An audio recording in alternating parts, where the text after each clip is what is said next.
Hey YouTube, I'm Carl and welcome back to my channel about getting you faster at the racetrack. So you guys might know me from my Ridge 2021 guide. Today I'm going to be switching gears on you and we're going to be talking more about the driving styles and how to get you faster as a driver regardless of where you're at.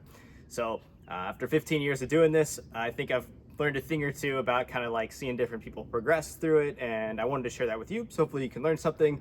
And if you feel like you're at that wall and you're not making any progress, maybe this will give you a different take on kind of an old classic thing about smooth is fast, and what does that really mean and why do we care about it? So let's dig into it. Today we're going to be talking specifically about driving styles, and I'm going to try to break this down in maybe a way that's a little bit different than what you've heard before. So I want to start by kind of characterizing the different kind of high-level driving styles to go from novice to advanced and what I typically see when I work with students. The way I like to characterize driving styles is really by two factors, right? So one is consistency. Consistency is, how predictable is this person on the racetrack and how are they able to actually reproduce their laps? So are they able to consistently hit their marks? Are they, carrying the same pace through? Are they carrying the same speed through every corner? Are they hitting the same braking points? This is all about, them being predictable and having reproducibility in their ability to drive on the racetrack. The other factor, of course, is pace.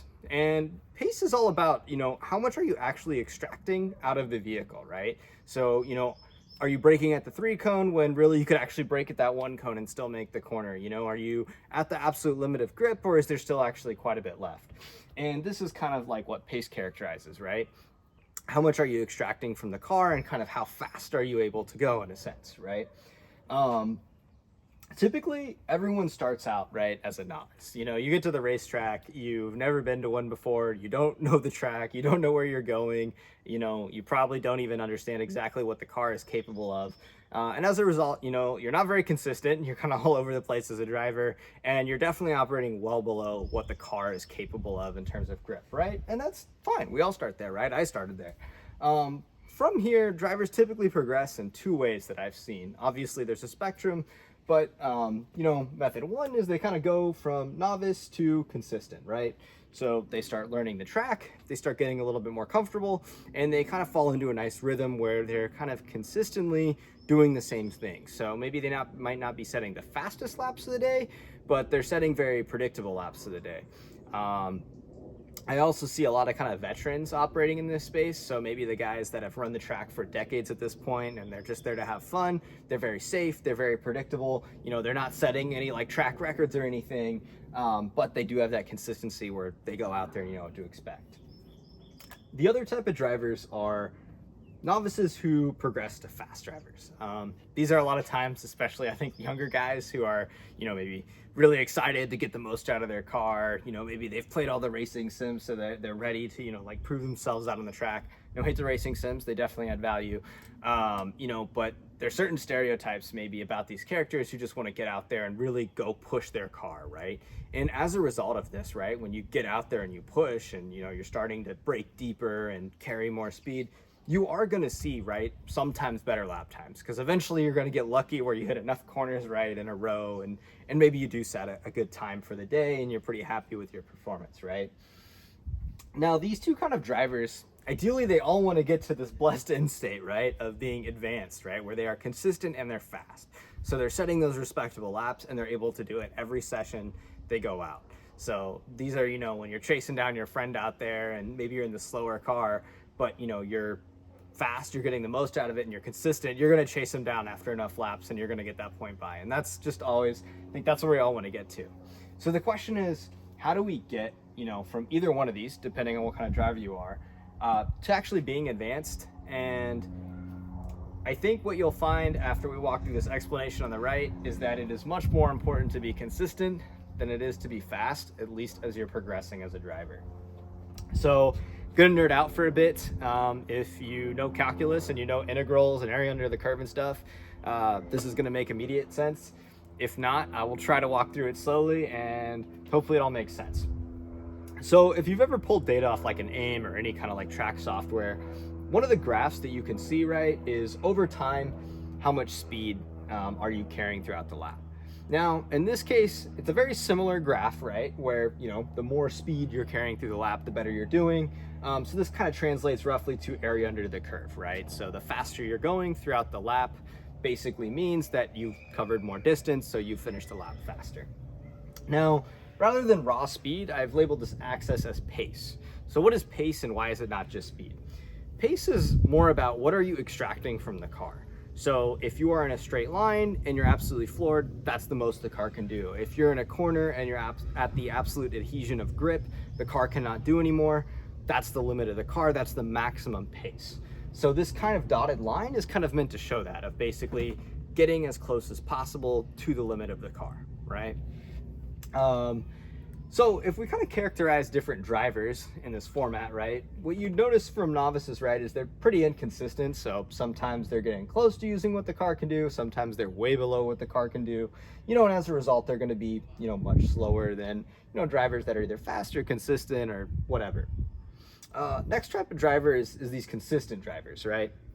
So they're operating definitely below what the car can do, but they're generally in that pretty close window where maybe they're getting about 80% of what the car can do, plus or minus 5% for most of the lap, right? And then the last type of driver is going to be these aggressive drivers, right? So these are people that are, really pushing it, sometimes over pushing it.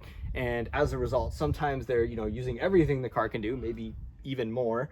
And other times, as a result of maybe over pushing it, they're actually using much less than the car is capable of. So ideally, in order to produce the absolute fastest lap time, we want to be as close as possible to that limit of grip.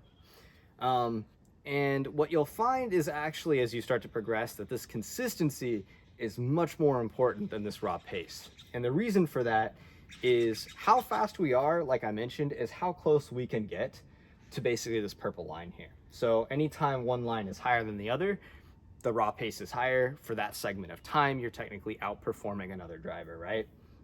So if you look at, a consistent driver versus a fast driver, even though this consistent driver is never reaching the peak limits of the car, what happens is the majority of the time, so all these kind of like purple shaded areas, that consistent driver is going to be ahead of the fast driver because they are carrying more average pace throughout the lap. So while this fast driver does have, moments of glory where they are using the limit of the car, where they are on the adhesion of grip, they are, braking later, overall, they're really winning on just not consistently, right? They're only winning in a few spots, right? And more so, it's going to make it very hard for them, right, to kind of shift this whole line up. Because if we kind of look at this, there really isn't a way to shift the whole line up and get closer to the limit of grip when you're already exceeding it, right? Because if you exceed it, you're either giving it up later, right? Maybe you totally, screwed a corner up, maybe your four wheels off and your lap is toast, etc. It's very hard to push this aggressive driving style closer to the limit of grip. Whereas if you're a consistent driver, it's very easy to slowly push that line up and get closer to the limits of grip throughout your lap and increase that raw pace. So as a result of this, what I typically see from folks that I instruct is people that progress to be very consistent drivers, they very quickly get to be advanced drivers. And the reason is they're able to make that continual progress and constant progression. On the other hand, the drivers that are very fast and push really hard, but don't have that consistency, they aren't able to actually reproduce their results. A lot of times they stay here for a long time until maybe they take a step backwards, get consistent, and then they can get fast and advanced. So I think hopefully this gave you some more context as to the importance of consistency. The different driving styles maybe helps you think a little bit more about how you approach your laps and your different sessions. This is kind of just tip of the iceberg type stuff, but I always have wanted to share this and hopefully you learned something from it today. I think moving forward, I want to touch, more on like deep dive specific topics, right? So, what does it mean to be a fast driver, a consistent driver? How do you, exercise that? How do you practice it? So we'll dive into more of those topics. But for now, gives you something to think about, hopefully, about why smooth is fast and why that consistency is so important in terms of extracting the maximum from the car.